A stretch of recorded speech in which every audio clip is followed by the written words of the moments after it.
کبھی عرش پر کبھی فرش پر کبھی ان کے در کبھی در بدر غم عاشقی تیرا شکریہ میں کہاں کہاں سے گزر گیا۔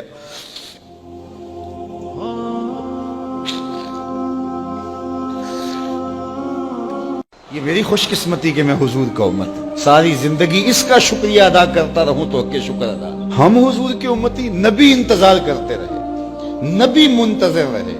حضرت عیسیٰ نے تو نام بھی بتا دیا نا، لوگوں میں جا رہا ہوں چلو نام بھی بتا دیتا ہوں، میرے بعد جو آنے والا اس کا نام احمد ہوگا۔ نبی انتظار کرتے رہے، 12 نبیوں نے انتظار کیا حضور کی امت میں ہونے کے لیے، تمنا کی۔ نستورہ راہب انتظار کرتا رہا، بحیرہ راہب انتظار کرتا رہا، زندگیاں گزار دی انہوں نے۔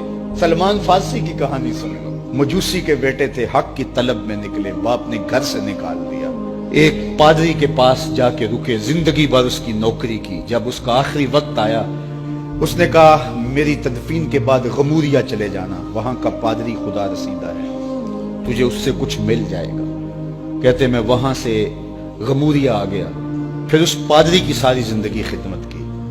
جب وہ مرنے لگا تو اس نے کہا کوئی ایسا شخص نہیں ہے جس کے پاس اب میں تجھے بھیجوں، لیکن نبی آخر الزمان کے ظہور کے لمحے آ گئے، تو یہاں سے یثرب چلا جا، وہ اس نبی کی ہجرت گاہ ہوگی، تیری زندگی سنور جائے گی، تو نے بڑی محنت کی ہے، بڑی نوکری کی ہے میری۔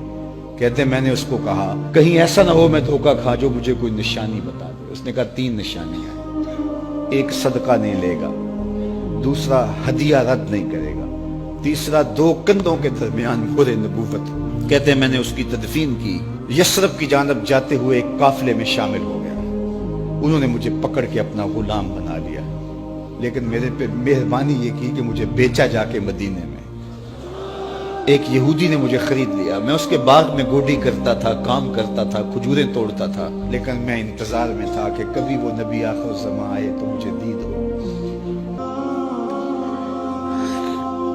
کہتے ہیں ایک دن میں اپنے باغ میں کھجوریں توڑ رہا تھا کہ ہواؤں میں مستی پیدا ہو گئی اور ہر سمت سے طلع البدر علینا کی صدائیں گونجنے لگی۔ میں سمجھ گیا کہ وہ لمحے آ گئے، میں نے چھلانگ لگا دی اور دوڑ پڑا۔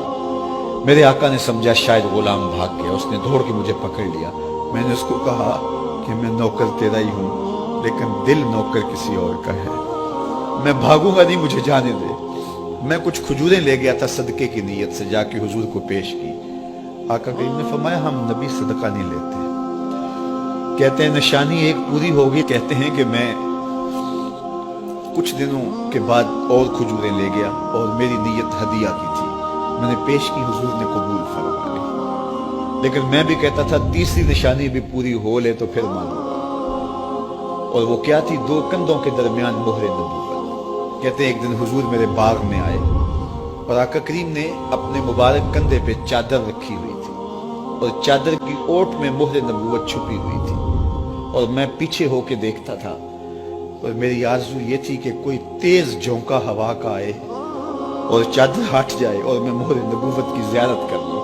حضور میرے ارادہ قلب سے آگاہ ہوئے، فَأَلْقَى إِلَيَّ رِدَاءَهُ، حضور نے چادر اتار کے میری جانب پھینکی اور پھر ایسے رخ کر کے فرمایا انظر الی ما امرت بہ، اس پادری نے جو بتایا تھا دیکھ لے آ کے۔ تو کہا میں نے دیکھا کہ حضور کے کندھوں کے درمیان